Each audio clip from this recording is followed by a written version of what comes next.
बिस्मिल्लाहिर्रहमानिर्रहीम। अस्सलाम वालेकुम डियर स्टूडेंट्स। आज का हमारा न्यूमेरिकल है 2.11। Vector A B and C are 4 unit north, 3 unit west, 6 unit east respectively. Describe carefully A cross B, A cross C and B cross C. यहाँ पर हमारे पास स्टूडेंट्स 3 वेक्टर्स हैं ए बी सी, जिसमें vector A जो है वो north की तरफ 4 यूनिट है और वेक्टर बी जो है वो वेस्ट की तरफ 3 यूनिट्स है और जो वेक्टर सी है वो ईस्ट की तरफ 6 यूनिट है। तो हमने ए क्रॉस बी, ए क्रॉस सी और बी क्रॉस सी को डिस्क्राइब करना है। तो सोल्यूशन में अगर आप देखते हैं कि गिवन डाटा में हमारे पास ए बी सी जो वेक्टर्स हैं उनकी वैल्यूज हमारे पास हैं और हमने जो है वो फाइंड करना है ए क्रॉस बी, ए क्रॉस सी और बी क्रॉस सी। कैलकुलेशन में अगर हम देखें तो हमारे पास है ए क्रॉस बी की जो मैग्नीट्यूड है वो किसकी इक्वल होती है, A B sine of theta की। अब ए की जो वैल्यू है वो हमारे पास 4 है, बी की वैल्यू जो है वो हमारे पास 3 है और थीटा यहाँ पर हमारे पास किसके इक्वल होगा, 90 डिग्री की। अगर आप यहाँ पर देखें ए क्रॉस बी में तो ये ज़रा देखें, ये हमारे पास डायरेक्शन है, ये ईस्ट है, वेस्ट है, नॉर्थ है और साउथ है।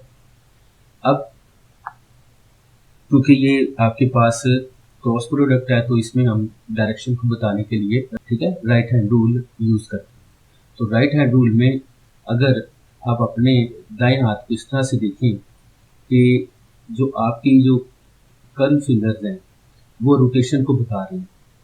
अगर ये रोटेशन को बता रही हैं तो इसका मतलब है कि जो ए है वो बी की तरफ रोटेट कर रहा है, क्योंकि ए क्रॉस बी है ना, तो ए क्रॉस बी में जो वेक्टर ए है वो बी की तरफ मूव कर रहा है। इसका मतलब है कि जब आप ए को बी की तरफ मूव करवाएंगे, रोटेट करवाएंगे, तो रोटेट कराने के दौरान देखें तो आपका जो इरेक्ट थंब होगा, जो आपका सीधा जो थंब है वो ऊपर की तरफ है। तो इसका मतलब है कि जब ए क्रॉस बी करेंगे तो ए क्रॉस बी में जो इसकी डायरेक्शन होगी वो क्या होगी, अपवर्ड होगी। तो इसका मतलब है उस वक्त जो ए और बी के दरमियान एंगल बनेगा वो 90 बनेगा और इसकी जो प्रोडक्ट है वो क्या होगी, अपवर्ड होगी। मतलब जो इसकी जो ए क्रॉस बी जो हमारे पास है वो क्या होगी, यानी 90 के एंगल पर क्या होगी, अपवर्ड होगी। ठीक है स्टूडेंट्स, तो फिर हमारे पास क्या आ गया, 4 इंटू 3 और इंटू साइन ऑफ 90, 4 3 12 हो गया और साइन 90 कितना होता है, 1 होता है। इसका मतलब 12 यूनिट्स हो गया। तो ए क्रॉस बी जो प्रोडक्ट है वो हमारे पास अपवर्ड होगी। इसी तरीके से जब हम बी के लिए देखेंगे ए क्रॉस सी के लिए, तो ए क्रॉस सी हमारे पास किसके इक्वल होगा, ए सी साइन ऑफ थीटा की। तो ए की वैल्यू हमारे पास 4 है, सी की वैल्यू हमारे पास 8 है और यहाँ पर भी हमारे पास क्या है, साइन 90। अगर आप गौर करें तो अब जब आप इसमें इस वाली डायग्राम में अगर आप देखें तो ए जो है वो सी के साथ मल्टीप्लाई हो रहा है। तो इसका मतलब है कि अब जब आप अपने दाएं हाथ को इस तरह से रखें कि आप ए की जो प्रोडक्ट है वो सी की तरफ लेके जाए, यानी ए को सी की तरफ मोड़े ज़रा। तो ए को सी की तरफ मोड़ने के दौरान जो आपका थंब है वो वर्टिकली डाउनवर्ड चला जाएगा। जब थंब आपका वर्टिकली डाउनवर्ड होगा तो उस दौरान ए जो है वो सी के साथ क्या हो रहा होगा, क्रॉस प्रोडक्ट है। तो ए की जब सी के साथ क्रॉस प्रोडक्ट हो रही है तो उस दौरान जो आपके पास आपका थंब है वो इंडिकेट करेगा डाउनवर्ड। तो इसका मतलब जब वो नीचे की तरफ होगा तो उस वक्त भी ए और सी के दरमियान एंगल जो है वो कितने का बनेगा, 90 डिग्री का बनेगा। लेकिन ए और सी की जो क्रॉस प्रोडक्ट है वो हमारे पास क्या हो जाएगी, डाउनवर्ड होगी। ठीक हो गया। तो इसका मतलब हम इसको कैसे लिखेंगे फिर, 8 4 द आपके पास 32 और साइन 90 का कितना होता है, 1 होता है। तो उसका मतलब ए क्रॉस सी जो है वो आपके पास क्या होगा, 32 यूनिट्स डाउनवर्ड। इसी तरीके से फिर हमारे पास क्या आएगा, बी क्रॉस सी है। तो बी क्रॉस सी में हम कैसे लिखेंगे, equal to B C sine of theta लिखेंगे। अब अगर गौर करें तो ये आपके पास बी और ये आपके पास क्या है, सी है। तो बी और सी क्या है, एक दूसरे के एंटी पैरेलल है, यानी ऑपोजिट डायरेक्शन में। जब आप बी और सी की प्रोडक्ट करेंगे तो उस दौरान बी से सी तक जो एंगल बनेगा वो कितना बनेगा, 180 का बनेगा। तो साइन 180 क्या होता है, 0 होता है। और बी की वैल्यू आपके पास कितनी है, 3 है। सी की वैल्यू कितनी है, 8 है। तो 8 3 24 और साइन 180 कितना होता है, 0। तो आपके पास क्या हो जाएगा, 0 होता है। तो इस तरह से बी क्रॉस सी जो है वो हमारे पास क्या हो जाएगा, 0 हो जाएगा। नेक्स्ट, अब स्टूडेंट्स हमारे पास है numerical 2.12। The torque or turning effect of a force about given point is given by r cross f, where r is the vector from the given point of the application of the force f. So consider a force f is equal to minus 3i unit vector plus j unit vector plus 5k unit vector acting on the point 7i unit vector plus 3j unit vector plus k unit vector. What is the torque in Newton meter about the origin? अब यहाँ पर हमें torque find करना है, जिसमें हमें are जो है वो मोमेंट आर्म दिया हुआ है, ठीक है, और उस आर की जो वैल्यू हमारे पास वो कितनी है, 7i unit vector plus 3j unit vector plus k unit vector, और जिस फोर्स की वजह से वो टॉर्क प्रोड्यूस होना है उस फोर्स की वैल्यू हमें क्या दी है, F is equal to minus 3i unit vector plus j unit vector plus 5k unit vector. तो हमें ओरिजिन से टॉर्क जो है वो न्यूटन मीटर में फाइंड करना है। अब इसमें भी आपको पता है गिवन डाटा में जो फोर्स है वो हमें दी हुई है, F is equal to minus 3i unit vector plus j unit vector plus k unit vector, और जो पोजीशन वेक्टर हमें दिया हुआ है उस पोजीशन वेक्टर r की जो वैल्यू हमारे पास है वो कितनी है, 7i unit vector plus 3j unit vector plus k unit vector. तो हमें क्या फाइंड करना है, टॉर्क फाइंड करना है। ठीक हो गया स्टूडेंट्स, तो यहाँ पर हम क्या लिखते हैं, torque is equal to r cross f। तो अब आपको पता है कि जो r की वैल्यू वो हमारे पास है 7i plus 3j plus k, और f की जो वैल्यू हमारे पास कितनी है, minus 3i plus j plus 5। यहाँ पर हमने डिटर्मिनेंट की फॉर्म में जब क्रॉस प्रोडक्ट निकालते हैं तो उसको कैसे लिखते हैं, i j और k ऊपर लिख देते हैं, और इस तरह से जो आपके पास इसकी जो मैग्नीट्यूड्स हैं मतलब r वेक्टर की वो कितनी है, वो कैसे है, 7, 3 और 1। इसी तरह से जो f की मैग्नीट्यूड है वो क्या आएगी, माइनस 3, 1 और 5। इसको आपको पता है लिखने का तरीकाकार हमने पहले भी सीखा हुआ है। इसमें हम फर्स्ट रो को और फर्स्ट कॉलम को क्या कर देते हैं, यहाँ से काट देते हैं, और बाकी हमारे पास ये वाला हिस्सा बचता है i यूनिट वेक्टर के, तो वो कितना होगा, 5 3 15 और माइनस दरम्यान में आएगा, और 1 इंटू 1 ये 1 होता है, ठीक है, साथ आ जाएगा i यूनिट वेक्टर, और j के साथ क्या आता है माइनस, ठीक है ना। और जब हम j यूनिट वेक्टर की बात करते हैं तो फिर हम पहली रो और सेकंड कॉलम जो है वो क्या कर देते हैं, तो बाकी हमारे पास क्या बनता है, 7 1 और माइनस 3 इंटू 5, 7 5 का कितना होता है 35, और दरम्यान में माइनस लगेगा, और फिर माइनस 3 1 का माइनस 3, तो माइनस माइनस कितने हो जाएंगे प्लस, तो ये कितना हो जाएगा 3, तो 35 प्लस 3 इंटू आपके पास क्या आ जाएगा j यूनिट वेक्टर। और जब हम k के लिए बात करते हैं तो फिर हम फर्स्ट रो और थर्ड कॉलम जो है वो क्या करते हैं, काट देते हैं, और बाकी हमारे पास क्या बचता है, 7 3 और माइनस 3 इंटू 1, इन दोनों को मल्टीप्लाई करेंगे, 7 इंटू 1 7, और दरम्यान में माइनस आता है, और माइनस 3 इंटू 3 कितना होता है, माइनस 9, माइनस माइनस कितने हो जाएंगे प्लस, तो कितना आ जाएगा 7 प्लस 9, ये आ जाएगा आपके पास k यूनिट वेक्टर। तो इसमें आपके पास 15 में से 1 माइनस करेंगे तो 14i यूनिट वेक्टर, ठीक है ना, और माइनस फिर 35 प्लस 3 करेंगे तो 38j यूनिट वेक्टर, और प्लस 7 प्लस 9 करेंगे तो कितना आ जाएगा 16k यूनिट वेक्टर, ठीक है। तो ये टॉर्क जो है वो हमारे पास आ जाए। नेक्स्ट स्टूडेंट्स हमारे पास क्या है, न्यूमेरिकल प्रॉब्लम है 2.13। The line of the force F is equal to I unit vector minus 2j unit vector passes through the point whose position vector is r is equal to minus j unit vector plus k unit vector.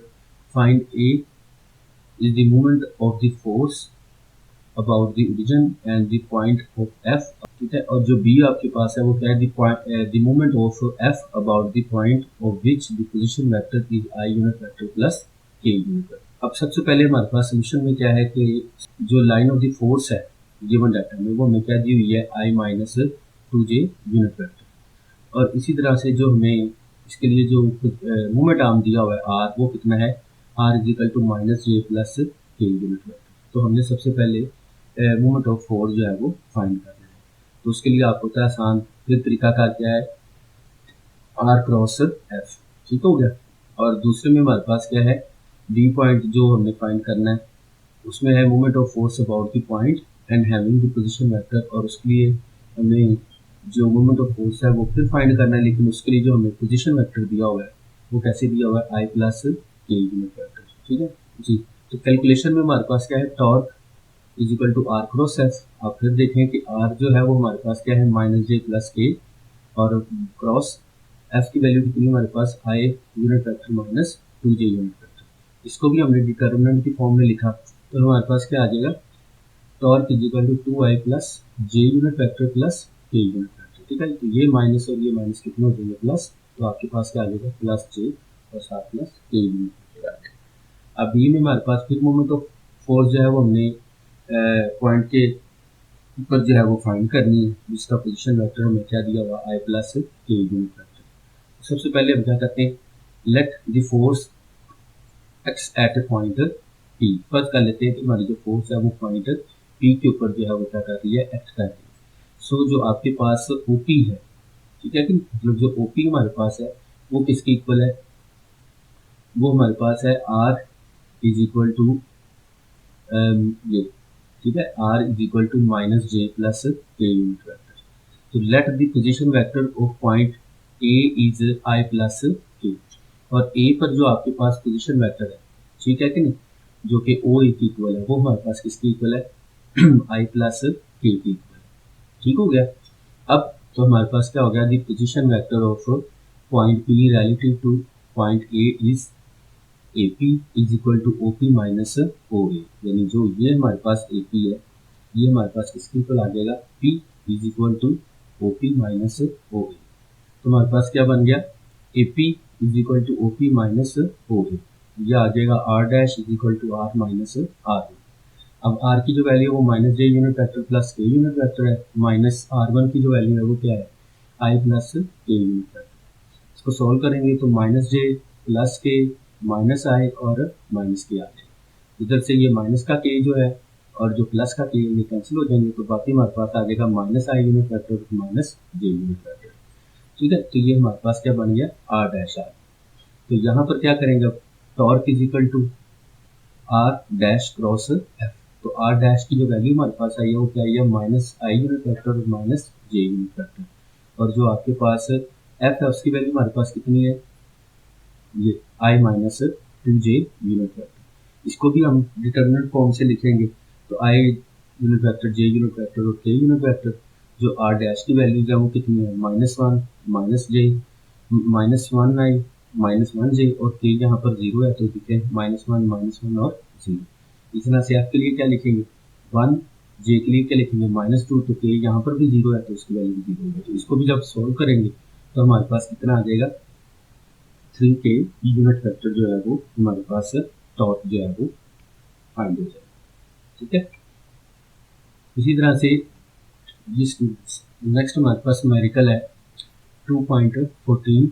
The magnitude of dot and the cross products of two vectors are value 6 square root 3 and value 6 respectively. Find the angle between the vectors. हमें इन vectors के दरमियान जो है वो angle find करना है, जहाँ पर हमें दोनों की वैल्यू जो है वो वेक्टर्स की दी हुई है। उसकी जो मैग्नीट्यूड है वो हमारे पास 6√3 है, और जो क्रॉस प्रोडक्ट है उसकी जो हमारे पास वैल्यू है वो कितनी है, 6 है। तो magnitude of A dot B is equal to क्या आ गया, 6 स्क्वायर रूट 3, और जो क्रॉस प्रोडक्ट है उसकी वैल्यू हमारे पास क्या है, मैग्नीट्यूड की वो 6 है। हमने इन दोनों के दरमियान जो है वो दो, यानी ए और बी जो हमारे पास वेक्टर हैं इनके दरमियान हमने एंगल थीटा फाइंड करना है। तो A dot B is equal to A B cos of theta, और A cross B is equal to A B sine theta. अगर हम दोनों को डिवाइड करें तो हमारे पास क्या आ जाएगा, A cross B divided by A dot B is equal to A B sine of theta और into A B cos of theta. तो ए बी से कैंसिल हो जाएगा, तो हमारे पास क्या बचेगा, साइन थीटा और कॉस थीटा।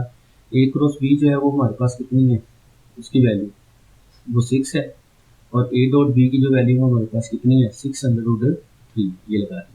और इधर से जो हमारे पास साइन थीटा और कॉस थीटा वो किसकी इक्वल बन गया, टेन थीटा की इक्वल बन गया। तो जाहिर बात है हमारे पास क्या बना, tan theta is equal to 6/6√3, और ये 6 से कैंसिल होगा तो बाकी क्या बचा, 1/√3। तो थीटा अगर हमें चाहिए तो tan उधर जाकर क्या आ जाएगा, इनवर्स। तो इसको कैसे लिखेंगे, tan इनवर्स 1/√3। तो tan इनवर्स 1/√3 जो है वो हमारे पास कितने डिग्री का एंगल बनेगा, 30 डिग्री का एंगल जो है वो हमारे पास बन जाएगा। दोनों जो वेक्टर्स के दरमियान जो एंगल बन रहा है वो हमारे पास कितना बन रहा है, 30 डिग्री के इक्वल बन रहा है। इसी तरह से नेक्स्ट हमारे पास न्यूमेरिकल है 2.15। A load of 10 Newton is suspended from a cloth line. This distorts the line so that it makes the angle of 15 with the horizontal at each end. Find the tension in the cloth. अभी वो कहते हैं कपड़े डालने वाली रस्सी है और उसके ऊपर जब 10 न्यूटन का जो लोड है जब वो उसके ऊपर हैंग किया तो हॉरिजॉन्टल उसकी जो लाइन से जो एंगल बना वो 15 डिग्री का एंगल बना, जिसकी वजह से रस्सी थोड़ी सी ऐसे ढीली यानी झुक गई। तो हमने उसके दोनों तरफ से जो टेंशन है उसको हमने क्या करना है, फाइंड करना है। तो कितने न्यूटन का लोड उसके ऊपर हमने जो है वो हैंग किया है रस्सी के ऊपर 10 न्यूटन का, और हॉरिजॉन्टल से उसका जो एंगल बन रहा है वो कितना बन रहा है, 15 डिग्री बन रहा है। तो हमने टेंशन जो है वो क्लोथ लाइन के अंदर फाइंड करनी है। अब अगर हम टेंशन यानी टी के उसके कंपोनेंट्स में ज़रा रिजॉल्व करें तो इसलिए हम उसको लिखेंगे sigma F Y is equal to G, क्योंकि वो नीचे की तरफ वर्टिकली ऐसे हैंग हुई है। तो इसका मतलब जो उसकी वर्टिकल जो हमारे पास जो कंपोनेंट है उसमें हमारे पास क्या है, sigma F Y is equal to G. तो अब आपको पता है कि अपवर्ड लगने वाली फोर्सेज जो होती है उनका सम जो होता है वो डाउनवर्ड लगने वाली फोर्सेज के सम के इक्वल होता है। तो जो अपवर्ड जो लगने वाली फोर्सेज का सम है वो हमारे पास क्या आएगा, टी साइन, ठीक है, 15 प्लस टी साइन 15, क्योंकि दोनों तरफ से जो टेंशन है वो एक जैसी ऊपर की तरफ लग रही है, इसलिए T1 और T2 हमारे पास किसके इक्वल है, टी के इक्वल है। और लोड क्योंकि W है और वो नीचे की तरफ एक्ट कर रहा है, ठीक हो गया। तो जाहिर बात है कि ऊपर की तरफ लगने वाली जो फोर्सेज होती हैं वो नीचे की तरफ लगने वाली फोर्सेज के सम के इक्वल होती हैं। तो इसलिए हमारे पास क्या आया, टी साइन 15 प्लस टी साइन 15 और इज इक्वल टू हमारे पास क्या आना था, W। तो W को हम लोग इस तरफ ले आए हैं और इधर आकर क्या आ जाएगा, माइनस। तो ये हमारे पास जो उसका सम है वर्टिकली अपवर्ड और डाउनवर्ड लगने वाली फोर्सेस का सम जो है वो किसके इक्वल आ जाएगा, 0 के इक्वल आ जाएगा। तो ये क्या बन गया आपके पास 2t साइन 15 और ये माइनस का W उधर ले जाए तो ये आ जाएगा आपके पास W। और इस तरह से अगर हमें t चाहिए हो, ठीक है, तो ये हमारे पास जो 2 साइन 15 है ये W के नीचे जाके क्या आ जाएगा, डिवाइड। तो W की वैल्यू हमारे पास कितनी है, 10, और इस तरह से साइन 15 है। तो जाहिर बात है जब इन दोनों को हम डिवाइड करेंगे तो जो रस्सी के अंदर जो टेंशन है वो कितनी आ जाएगी, 19.3 न्यूटन हमारे पास क्या आ जाएगी, उसकी जो है वो वैल्यू आ जाएगी। ठीक है, टेंशन कितनी आ गई रस्सी में, 19.3 न्यूटन। Thank you.